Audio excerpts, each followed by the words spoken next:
Metaphase first, prophase अपना हो चुका था। अब हम बात करें किसकी बताओ, मेटाफेज की।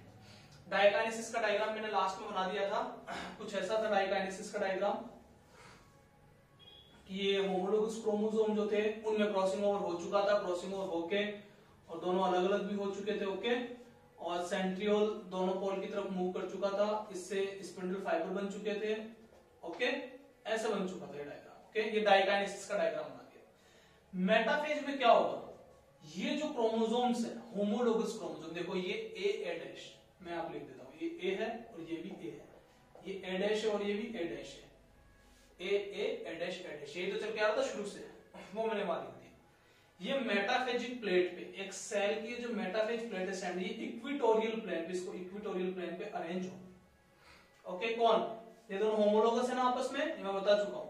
होमोलोगस क्रोमोसोम में सिमिलर लोकेशन शेयर करते हैं, शुरू से होमोलोगस है, ए डैश के होमोलोगस है, ओके। ये शुरू से बता चुका हूं, ए डैश के क्या बताओ, होमोलोगस। तो होगा क्या, देखो ये इक्विटोरियल जो प्लेन है ना, इस पे अभी क्रोमोसोम आके अरेंज हो रहे हैं। पहले रैंडमली अरेंज थे डायकाइनेसिस में, कोई यहां पड़ा था, कोई यहां, कोई वहां। 3D है ना सेल, तो सेल गोल है, पूरी 3D है, तो कोई यहां था, कोई यहां था, कोई यहां था, कोई यहां था, कोई वहां था, कोई वहां था, कोई वहां था। अब मेटाफेज में इस स्टेज में एंटर करने के बाद ये जो इधर उधर पड़े हुए हैं, इनको इक्विटोरियल प्लेन पे लाके ऐसे, मैंने बताया था ना पिछली वाली क्लास में भी कि ये 3D सेल 3D है, ये तो मैं ऐसे लाइन बना रहा हूं क्योंकि ये बोर्ड 2D है। इस बोर्ड पे आपको दो ही एक्सिस देखने को मिलते हैं, एक्स और वाई। जेड एक्सिस जो पीछे की तरफ है वो इस बोर्ड पे मैं नहीं बना सकता, ओके। सेल 3D है, मैं इन क्रोमोसोम को ऐसे अरेंज करूंगा, देखो ये वाला होमोलोगस क्रोमोसोम, देखो ये रहा, ये बना रहा हूं, देखो ये तो इसका सेंट्रोमियर है, ये रहा, देखो ये देखो, ये रहा, ये बना दिया मैंने, ये वाला बना दिया है ए और ए। फिर ए डैश बनाने जा रहा हूं, ए डैश यहां आएगा, ये रहा ए डैश, तो ये भी ए डैश। क्या बी भी बनाऊं, तो बी भी बना दो, जगह है अपने पास तो चलो यहां मैं बी भी बना देता हूं। ये भी बी है तो ये भी है, और ये देखो ये बी डैश है तो ये भी बी डैश है, बी भी बन गया, बी डैश बन गया। सी डैश तुम बना लो, डी डैश तुम बना लो, ई डैश तुम बना लो। फिर आने ई के बाद में एफ जी एच आई जगह से डब्ल्यू तक बनेंगे पूरे के पूरे, ओके। अब ये देखो, अब देखो सबसे मेन चीज अब मैं क्या बोलने जा रहा हूं, ये मेटाफेजिक प्लेट पे अरेंज हो गए, यहाँ पे सेंट्रियोल है, ये स्पिंडल फाइबर्स निकले हुए हैं और इसके सेंट्रोमियर से अटैच्ड है। यहां पे मैं वो बातें नहीं कर रहा अभी कि यहाँ पे काइनेटोकोर प्रोटीन होता है, ओके, इस जगह पे उससे अटैच होते हैं, ये तो सब नॉर्मल बात है। हम तो क्रोमोसोम के सेपरेशन फोकस कर रहे हैं। ये देखो ये मेटाफेज का डायग्राम है, तो ये जो दो होमोलोगस क्रोमोसोम थे, दे आर होमोलोगस ना, ये होमोलोगस थे शुरू से। ये होमोलोगस क्रोमोसोम को इस इक्विटोरियल प्लेन पे, अच्छा आर्म्स जो है इस क्रोमोसोम की भुजाएं जो है ना, ये तो इक्विटोरियल प्लेन की तरफ है, देखो ये इक्विटोरियल प्लेन है ना, मेटाफेजिक प्लेट है, इस आर्म तो इसकी तरफ मुड़ी हुई है, यूं किसी को लग रहा होगा नहीं मुड़ी हुई है, इसी की तरफ मुड़ी हुई है, ओके, इसी की तरफ मुड़ी हुई है। इस नीचे वाले की देख लो, इस इक्विटोरियल प्लेन की तरफ ही, इसकी तरफ ही। और सेंट्रोमियर किधर है बताओ, टुवर्ड्स द पोल। सेंट्रोमियर किधर है बताओ, टुवर्ड्स द पोल। इन ये पोल्स हैं, इन पोल्स की साइड में, सेंट्रोमियर पोल की साइड में, सेंट्रोमियर पोल की तरफ है, और आर्म्स इस मेटाफेजिक प्लेट या फिर इक्विटोरियल प्लेन की तरफ है। सिंपल है। अब ये देखो होगा क्या, अब बताओ अगली फेज कौन सी आएगी, anaphase. Anaphase first, anaphase first में क्या हुआ बताओ। अच्छा ये तो अपन ने बात ही नहीं की प्लॉइडी की। प्रोफेज फर्स्ट जो था, ये तो डायग्राम है प्रोफेज फर्स्ट का, ये रहा डायकाइनेसिस, प्रोफेज फर्स्ट की लास्ट स्टेज ये डायकाइनेसिस। बताओ इस डायकाइनेसिस के अंदर सेल की प्लॉइडी बताओ, सेल डिप्लॉयड है कि हैप्लॉइड है कि क्या है सेल। तो ये देखो ये एस फेज थी ना शुरू से ही, ये मैंने रफ नहीं की है समझाने के लिए, एस फेज थी। इस एस फेज, ये एस फेज आने के बाद में फिर ये प्रोफेज में एंटर की थी ना एस फेज। तो देखो प्रोफेज में हमने देखा लेप्टोटीन, जाइगोटीन, पैकाटीन, वैकाटीन, तो हमने क्या देखा, बस क्रॉसिंग ओवर हुआ, जीन का एक्सचेंज हुआ, और तो कुछ नहीं हुआ ना। तो क्रोमोसोम के नंबर पे या प्लॉइडी पे कुछ फर्क पड़ेगा? कुछ फर्क नहीं पड़ेगा। बोला तो कुछ हुआ ना, कुछ लेना देना, बस क्रॉसिंग ओवर हुआ था वहां जो मेन इवेंट हुआ था, बोला उसके अलावा तो कुछ हुआ नहीं। बोला ठीक है, तो क्रोमोसोम सेम है क्या? बोले इस एस फेज की कितने बुलाए थे? बोले प्लॉइडी तो 2n थी और सी वैल्यू 4c थी। ठीक है, उसके लिए बोलो सेम डाइकाइनेसिस मतलब प्रोफेज के लिए भी 2n इक्वल्स टू क्या बताओ 4c। बोले मेटाफेज के लिए बताओ, बोले कुछ भी तो नहीं हुआ, मेटाफेज प्लेट पे क्या हो रहा है? अरे भाई इन्हीं क्रोमोसोम्स को आप मेटाफेजिक प्लेट पे इन होमोलोगस क्रोमोसोम को अरेंज ही तो कर रहे हो, सेल तो वही है एक ही। तो बोले फिर इसके बारे में बोलो कुछ नहीं, डिप्लॉयड ही है अभी तक तो। सी वैल्यू बताओ, बोलो 4c। देखो मैं यहाँ पे पूरे 46 क्रोमोसोम बनाऊं, फिर तुमको गिनाऊं कि देखो ये इतने, वो ज्यादा हो जाएगा ना, इतना तो बोर्ड भी नहीं हो, टाइम भी नहीं है। फिर भी किसी को कंफ्यूजन होना इस टॉपिक में तो मेरे को कमेंट सेक्शन में कमेंट करना, बोल सर हमको तो मियोसिस समझ में नहीं आ रहा, हमको तो पूरे 46 क्रोमोसोम बनाओ, तो मैं वो भी बनाने के लिए तैयार हूं। ओके, ये देखो घर पे बनाओगे तो ज्यादा बढ़िया रहेगा, ट्राई तो करो। एनाफेज में क्या होगा, ये क्रोमोसोम अब सेपरेट हो जाएंगे, ये पूरा ए वाला मतलब ये एक क्रोमोसोम, ये एक ही क्रोमोसोम है, ये तो उधर चला जाएगा। अभी कोई बोले ये दो है, एक ही सेंट्रोमियर है, ये उधर चला जाएगा। इस सेल में क्रोमोसोम कितने बताओ, इसमें यहाँ पे डिप्लॉइड ही थी, डिप्लॉइड सेल में 46 क्रोमोसोम होते हैं, शुरू से बता रहा हूँ। डिप्लॉइड सेल में 46 होते हैं, सेल अभी भी डिप्लॉइड ही है, बोले यहाँ पे 46 क्रोमोसोम है। ये पहला, ये दूसरा, फिर तीसरा होगा, फिर चौथा, फिर पांचवा, ऐसे 23 तो उधर और 23 ही नीचे होंगे। जब ऐसे आके जमेंगे ना मेटाफिजिक प्लेट में, 23 तो ऊपर और 23 देखो ए बी सी, ये ए आ गया, फिर बी आ गया, फिर सी आएगा, फिर डी आएगा, फिर डब्ल्यू तक आएगा। डब्ल्यू 23 वाला लेटर ही तो होता है अल्फाबेट में, तो 23 तो ऊपर जमेंगे, और ए बी सी डी ऐसे डब्ल्यू तक 23 ही नीचे जमेंगे। 23 कितने हो गए, 46 क्रोमोसोम हो गए। बोला मेटाफेज फर्स्ट में कितने क्रोमोसोम, बोला 46 क्रोमोसोम। बोला सेल में भी डिप्लॉइड, बोला हाँ 46 क्रोमोसोम होते हैं, बोला डिप्लॉइड सेल में 46 क्रोमोसोम है, तो बिल्कुल सही बात कर रहे हो। बोले इसको एक ही क्रोमोसोम है क्या, बोला हाँ एक ही था। बोले एक ही क्यों है, बोला अरे इसका था ये, तो इसका ये तो डीएनए कंटेंट डबल हुआ है, क्रोमोसोम तो एक ही था शुरू से, ये एक ही क्रोमोसोम था, एक ही क्रोमेटिन था, बस डीएनए कंटेंट क्या हो गया डबल। बोले डीएनए कंटेंट डबल क्यों हो गया, बोले डीएनए का रेप्लिकेशन हो गया। बोले वो कब हो गया, बोले एस फेज में हो गया था, वो तो कब का ही हो चुका। अब ये देखो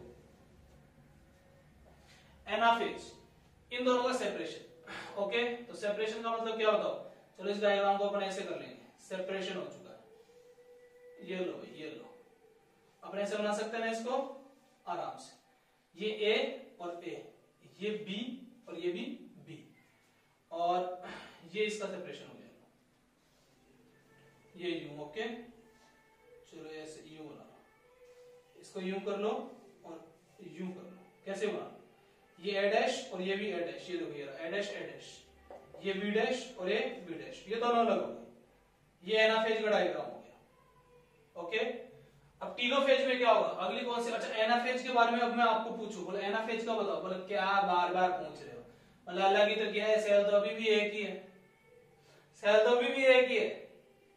बोलो वही 2n है, डिप्लॉइड है, बोलो सी कंटेंट, बोलो कितनी बार पूछोगे, कुछ भी तो नहीं कर रहे आप, प्लेट पे अरेंज कर रहे हो, फिर उन दोनों को उस साइड में लेके जा रहे हो, बोले वो तो सेल तो वही है, वही कंटेंट है, कंटेंट में तो कुछ डिफरेंस है।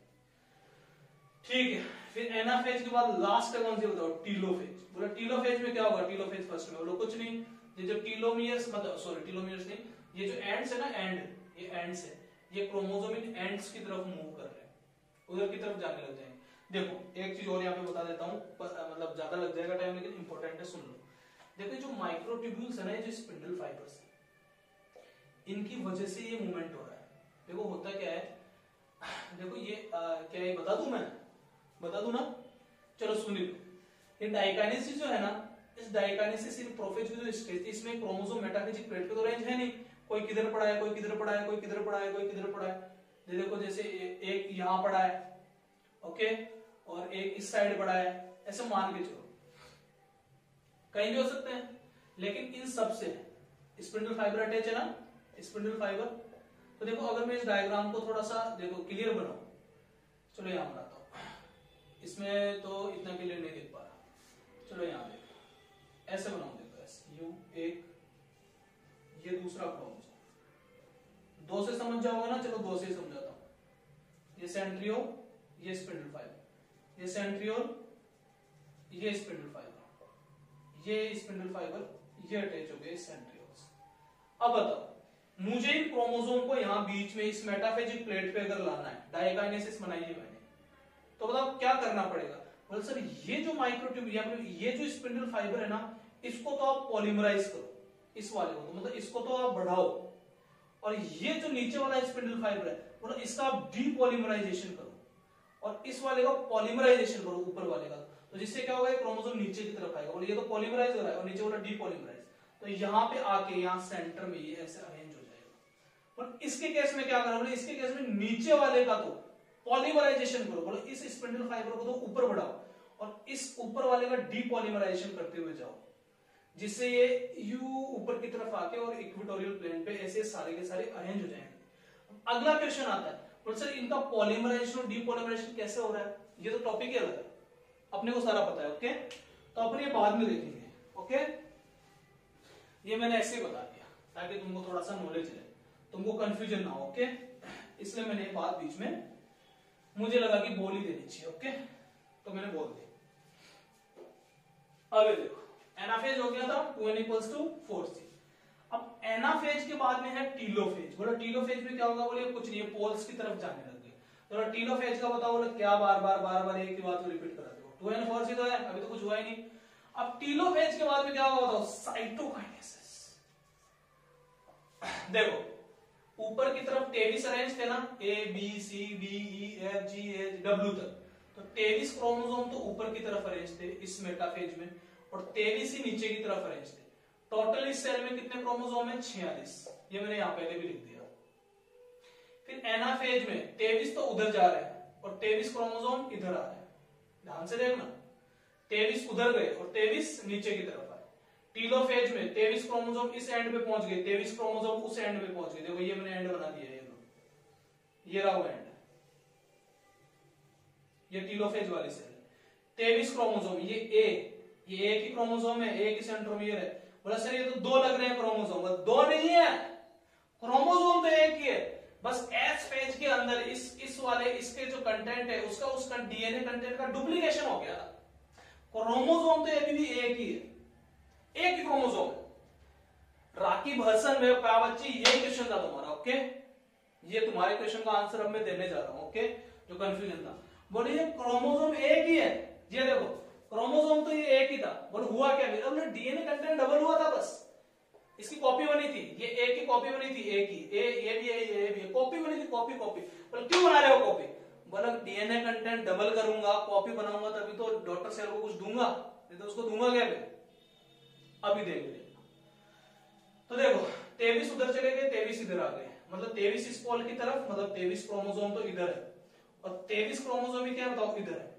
अच्छा एक क्वेश्चन तो मैं इंपॉर्टेंट तो बोला ही नहीं अपन ने, ये जो सेपरेशन हुआ है ये किसका हुआ है, लिख दिया ना मैंने, होमोलोगस क्रोमोसोम। ये क्वेश्चन आता है पता नहीं कितनी बार कि मियोसिस फर्स्ट चल रहा है, देखो एनाफेज फर्स्ट, ये फर्स्ट ही चल रहा है, ये क्वेश्चन बहुत बार आता है।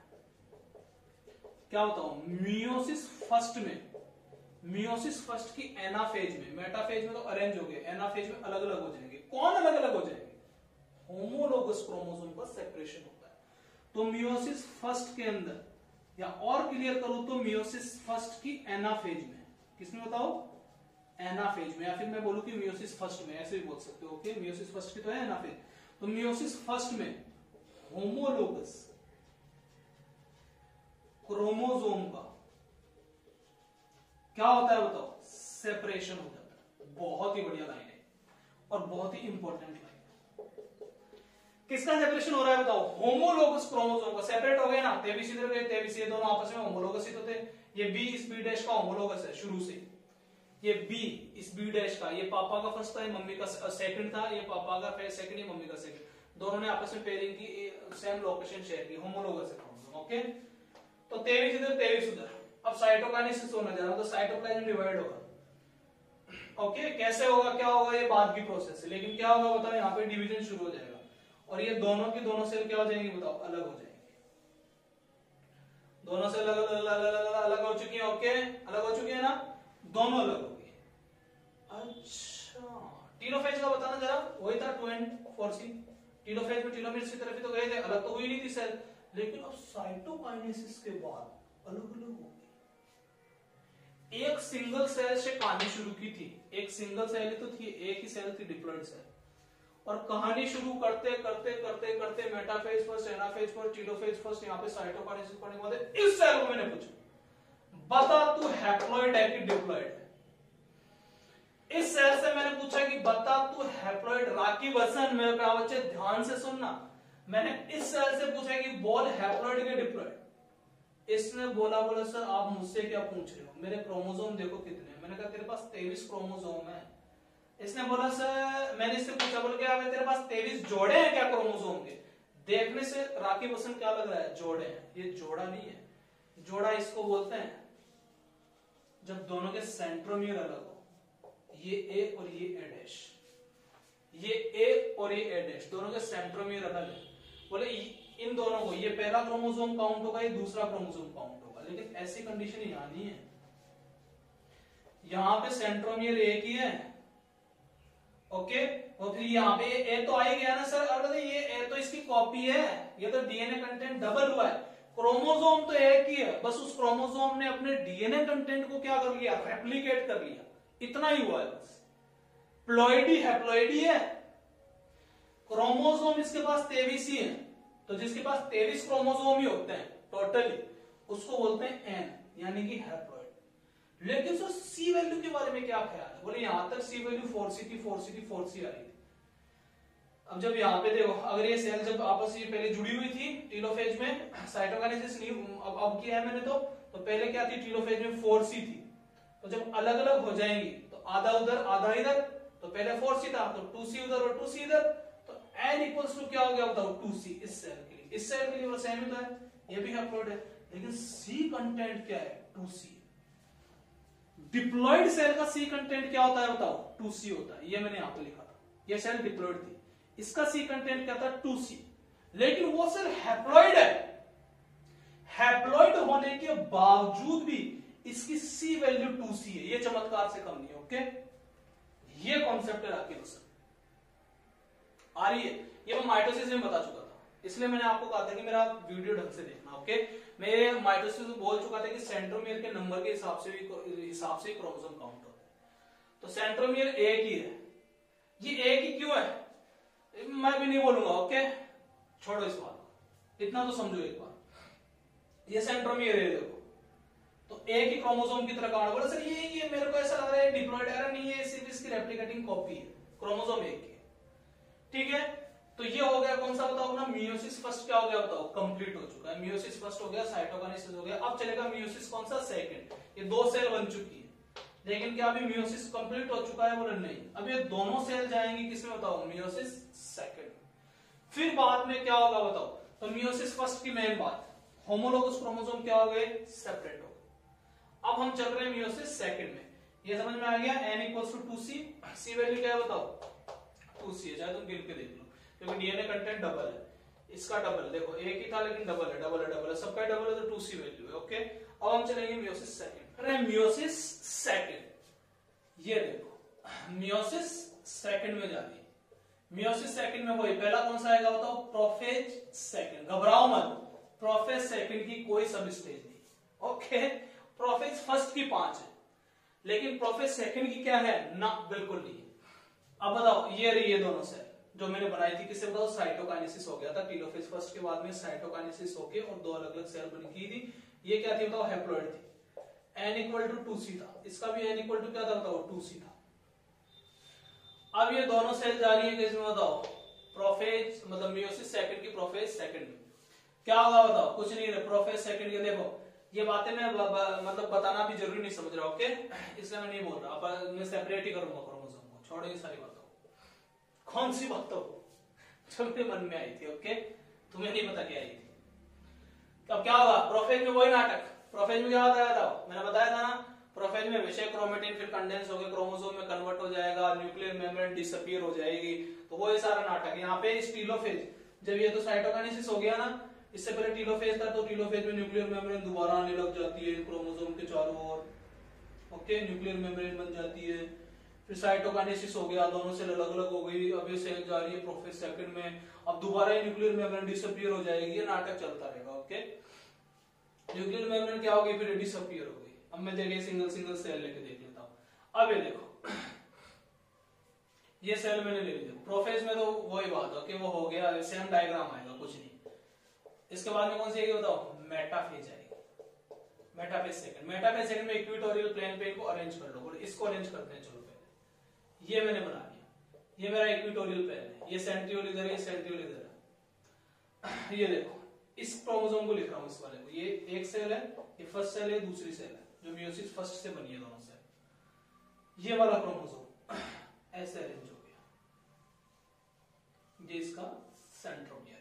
फर्स्ट क्रोमोसोम है ना, दो क्रोमोसोम नहीं है ना, ये बात में बता चुका। ओके, ये ए है, सेंट्रोमियर एक ही है इनका भी, और ये क्या है बताओ, ए, ये भी, ये दोनों ए, ये भी ए।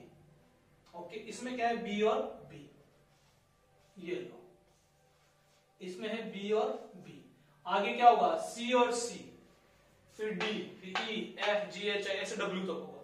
और जो दूसरी सेल बनाऊंगा, अगर उसको अरेंज करूंगा, देखो चलो दूसरी को मैं साथ ही अरेंज कर लेता हूं। इसका इक्वेटोरियल प्लेन, ये नीचे वाली, इसमें ए डैश है, तो देखो इसको मैंने अरेंज कर लिया। देखो होमोलोगस क्रोमोसोम अपन ने भी सेपरेशन किया था, उस टाइम पे क्या था, जो आर्म्स थी ना, वो आर्म्स थी इक्वेटोरियल प्लेन की तरफ, और सेंट्रोमियर पोल्स की तरफ था। आर्म्स थी ना ऐसे। ओके, अब की बार सेंट्रोमियर जो है ना, वो है इक्वेटोरियल प्लेन पे, आर्म्स नहीं है, आर्म्स नहीं है, सेंट्रोमियर है। ये सेंट्रोमियर इक्वेटोरियल प्लेन के ऊपर, तो सेंट्रोमियर से की बार सेग्रीगेशन होगा। देखते हैं, ये दूसरा क्रोमोसोम, ये वाला बना हुआ, ए डैश और बी डैश, ये ए डैश और ये बी डैश और B dash, C dash, D dash, फिर डब्ल्यू, लास्ट डब्ल्यू तक होगा। ओके, ये स्पिंडल फाइबर है, मतलब माइक्रोट्यूब्यूल है, ये सेंट्रोमियर से अटैच है, काइनेटोकोर प्रोटीन, फालतू की बकवास। ओके, अपने को तो सेपरेट करना है। ये लो, ये सेंट्रोमियर, ये सेंट्रियोल से अटैच स्पिंडल फाइबर्स। ओके, अब क्या होगा, ये तो मेटाफेज है।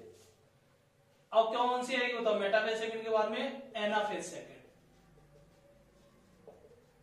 Anaphase second. अच्छा, एक क्वेश्चन एनाफेज सेकंड से पहले, क्या ये दोनों आपस में सिस्टर हैं? बोले यस। बोले देखो तो ए और ए, हाँ सिस्टर है। बोले कैसे बनी थी? बोले जो ए था ना, शुरुआत में जो मैं डिप्लॉइड सेल लेके चला था, बोले जीवन फेज था, फिर एस में पहुंचा, तब इसी ए का रेप्लिकेशन हुआ था, इसलिए इनका ए से सेम इसकी बहन बनी थी, ए से एकदम इसकी रेप्लिका। बोले यही है। तो क्या ये दोनों सिस्टर क्रोमेटिड है? बोले शुरू से ही थे। बोले बार बार क्या बता रहे हो? ओके, क्रोमेटिड बता चुका 72 बार। ओके, ये दोनों क्या है बताओ, सिस्टर क्रोमेटिड आपस में, ये सिस्टर क्रोमेटिड आपस में, ये सिस्टर क्रोमेटिड है, सिस्टर क्रोमेटिड। तो क्या आप एनाफेज में देखो, एनाफेज सेकंड में अब किसका सेपरेशन होगा? ये वाला इससे अलग हो जाएगा। मतलब क्या सिस्टर क्रोमेटिड का सेपरेशन हो रहा है? बोले यस।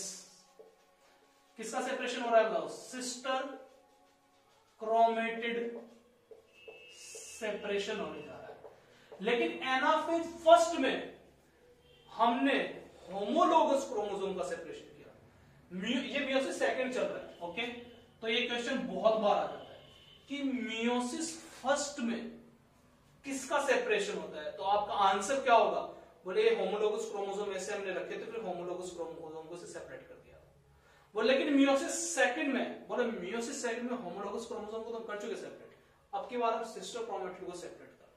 तो ये क्वेश्चन इंपॉर्टेंट बन जाता है बहुत ज्यादा कि मियोसिस सेकंड में होमोलोगस क्रोमोसोम सेपरेट हो रहा है, सिस्टर क्रोमेटिड। बोलो होमोलोगस तो मियोसिस फर्स्ट में हो चुके हैं, यहां लिख दिया था मैंने पहले। अब की बार मियोसिस सेकंड में सेपरेट हो रहे हैं, बताओ कौन? Sister chromatid. तो एनाफेज का डायग्राम देखो कहां बनाया बताओ, इसको रफ कर देता हूं। ओके, ये देखो, इसको तो रफ कर ही देते हैं। ओके, ये लो, इसको रफ कर दिया मैंने। अब हम यहां बनाएंगे किसका डायग्राम बताओ? एनाफेज सेकंड का। एनाफेज सेकंड में किसका सेपरेशन हुआ है बताओ? सिस्टर क्रोमेटिड्स का सेपरेशन हुआ है। तो अगला डायग्राम देखो, ये मैंने बना दिया। बोले ये वाला तो इधर चला गया और ये वाला इधर सेपरेट हो गया। बोले ये ए ऊपर, ये ए के नीचे, ए के ऊपर, ए के नीचे, एक भी ऊपर चला गया, एक भी इधर सेपरेट हो गया, ये इसका सेंट्रोमियर है, इसका सेंट्रोमियर, ये इसका सेंट्रोमियर, ये इसका सेंट्रोमियर। अच्छा अच्छा अच्छा अच्छा अच्छा, सेपरेट हो गए। यहां पे दोनों का सेंट्रोमियर एक ही था, इसलिए ये एक ही क्रोमोसोम की तरह काउंट हो रहा था। हाँ, बोले इनके सेपरेट हो गए, तो बोलो इसका सेंट्रोमियर अलग, इसका सेंट्रोमियर अलग। अच्छा अच्छा अच्छा अच्छा अच्छा, सही बात हो। आ रही है समझ में? क्या इसको अब अलग क्रोमोसोम काउंट करेंगे और इसको अलग? अरे आ रहा है ना समझ में? अब हम इनको अलग अलग क्रोमोसोम काउंट कर सकते हैं। अब किसी के दिमाग में एक क्वेश्चन और आ रहा होगा, नहीं आ रहा तो सुन लो। बोलो सर ये यहाँ पे सेपरेट कैसे हो गया, और कैसे एक ही सेंट्रोमियर था लेकिन यहाँ पे दो कैसे, मतलब ऐसा किसी को ऐसा लग रहा है ना, तो इसका आंसर है मेरे पास, आज नहीं दूंगा। ओके, ये फिर कल। ओके, दे चुका हूं वैसे मैं इसका आंसर पहले वाले वीडियो में, कोई दिमाग लगा के देखेगा तो पकड़ ही लेगा। ये देखो, इसको भी सेपरेट करो, सेमी डायग्राम बनेगा। बस उधर ए है तो इधर ए डैश, वही सेम बी डैश, ए डैश ना, हाँ ये देखो। और इधर क्या बताओ, इधर भी ए डैश और इधर भी बी डैश, हो गया सेपरेट। टीलोफेज में क्या होगा बताओ, एनाफेज के बाद में टीलोफेज। टीलोफेज कौन सी बताओ, सेकंड। इसमें क्या होगा, ये टीलोफेज की तरफ चले जाएंगे, ये तो इससे अटैच है ही, और चले जाएंगे, कैसे जाएंगे, क्या जाएंगे, चले जाएंगे। ओके, अपने को सब पता है। अब ये देखो, टीलोफेज में जाने के बाद फिर दोबारा क्या होगा बताओ, साइटोकाइनेसिस। क्या होगा बताओ, साइटोकाइनेसिस होगा। साइटोकाइनेसिस का मतलब इन दोनों का साइटोकाइनेसिस हो गया, ये सेल अलग और ये सेल अलग, इधर से ये सेल अलग और ये सेल अलग। ओके, 4 सेल बन गई। बोला हाँ, अच्छा अच्छा अच्छा अच्छा अच्छा। बोले इस सेल की प्लॉइडी बताना जरा। बोले सर क्या मजाक कर, एक क्रोमोसोम, ए यहाँ बी होगा, इधर सी भी होगा, डी भी होगा, ऐसे डब्ल्यू तक होंगे। ये पहला क्रोमोसोम है, दूसरा क्रोमोसोम है, तीसरा, चौथा, डब्ल्यू 23वां अल्फाबेट होता है, करेक्टर ओके लेटर। तो कितने क्रोमोसोम है इस सेल में? बोले सर 23 है, A B C D E F ऐसे 23 स्ट्रक्चर, ठीक, मतलब हैप्लॉइड है। बोला हाँ। बोला सी वैल्यू, बोला सर यहां सी वैल्यू अप टू सी नहीं है क्योंकि इनका सिस्टर क्रोमेटिड का सेपरेशन हो गया। यहाँ ये देखो हैप्लॉइड डीएनए कंटेंट, ये हैप्लॉइड है, ये भी हैप्लॉइड है, ऐसी स्ट्रक्चर मिल रही है हैप्लॉइड हैप्लॉइड। ओके, मतलब सी वैल्यू क्या है, 1C या फिर एक सी बोल दो, बहुत ही बढ़िया। इसकी बताओ। बोला सर सेम ही है क्या, क्या इसकी उसकी क्या बताओ, वही है n इक्वल टू 1C। बोला इसकी क्या, इसकी उसकी कर रहे हो सर, ये देखो सेम ही तो है। अच्छा, चारों सेल हैप्लॉइड हो चुकी है। बोलो और क्या, चारों हैप्लॉइड है। सी वैल्यू बोला 1C, हैप्लॉइड सेल की तो 1C होती, लेकिन हैप्लॉइड सेल की 2C भी हुई थी अभी। पर सर वहां 2C क्यों हो गई? अरे वहां पे वो डीएनए रेप्लिकेट था, उसका क्रोमोसोम वो एक ही था, क्रोमोसोम एक ही था, एक ही क्रोमोसोम की तरह काउंट किया है, लेकिन डीएनए कंटेंट क्या था, डबल था। क्यों? अरे क्या डीएनए का रेप्लिकेशन हो चुका था एस फेज के अंदर, एस फेज के अंदर क्या हो चुका था, अरे बताओ, रेप्लिकेशन हो चुका था। रेप्लिकेशन आ रहा है ना समझ में? तो ये हमारी बन गई कितनी बताओ, 4 सेल बन गई। अब ये देखो, किसी को माइटोसिस अगर याद है ना, माइटोसिस, तो उसके लिए एक इंपॉर्टेंट लाइन बोल रहा हूं, बहुत बार एग्जाम में आती है। Mitosis is just like meiosis second. ये लाइन बहुत इंपॉर्टेंट है। अब जिसका माइटोसिस पढ़ा हुआ है ना, उसको तो बहुत इजी लगेगी, मैं पढ़ा चुका। माइटोसिस में क्या हुआ था जरा याद करो। माइटोसिस में भी हमने सिस्टर क्रोमेटिड को ही सेपरेट किया था, देख लेना पुराने वाला भी। माइटोसिस में भी किसका सेपरेशन होता है, सिस्टर क्रोमेटिड का। और मियोसिस सेकंड में सिस्टर क्रोमेटिड का सेपरेशन होता है। और बोले मियोसिस फर्स्ट में, बोलो होमोलोगस क्रोमोसोम। तो ये जो क्वेश्चन है ना, मियोसिस फर्स्ट में होमोलोगस का सेपरेशन, और बोले मियोसिस सेकंड के बारे में आपका क्या ख्याल है सर? बोले मियोसिस सेकंड के बारे में ख्याल कुछ नहीं है, अभी बताया तो है सिस्टर क्रोमेटिड का सेपरेशन। ये क्वेश्चन इंपॉर्टेंट है, ये क्वेश्चन इंपॉर्टेंट है, ये तो बहुत ही अच्छा इंपॉर्टेंट क्वेश्चन। तो ऐसे बनती है एक डिप्लॉइड सेल से, कितनी बताओ, एक डिप्लॉइड सेल से 4 हैप्लॉइड सेल बन गई। पहले होमोलोगस क्रोमोसोम का सेपरेशन। अब ये देखो, मैं तुम्हें पूछूं इस सेल में सिंगल एलील मतलब वन एलील, एक ही एलील है, one allele of a gene है कि two allele of a gene है? बोला सर इसमें बताओ पहले डिप्लॉइड में।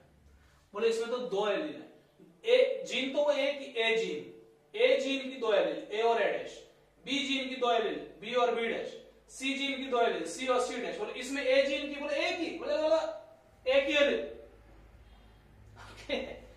ये देखो ए की तो एलील है, ए तो ए डैश का है, बोले ए डैश तो उसमें चली गई, बोले उसमें सिर्फ ए डैश ही है। बोले एक मतलब ये मैं बता चुका हूं कि one allele of a gene, एक ही जीन की सिर्फ एक ही एलील अगर प्रेजेंट है किसी सेल में तो उस सेल को बोलते हैं हैप्लॉइड सेल। और two allele of a gene तो उसको बोलते हैं डिप्लॉइड सेल। ये two allele of a gene, एक ही जीन की दो एलील। ओके, तो इस बेसिस पे हमने इसको हैप्लॉइड सेल बोला। सी वैल्यू 1C, पहले 2C क्योंकि वहां पे रेप्लिकेट था डीएनए, फिर यहाँ पे सिस्टर क्रोमेटिन को सेपरेट कर दिया। तो ये था हमारा क्या बताओ मियोसिस। तो जो भी कंफ्यूजन था आई होप आपका दूर हो गया होगा। देन हम अब हमारा नेक्स्ट वीडियो जो भी लाएंगे बहुत जल्द आएंगे। Okay, thank you so much.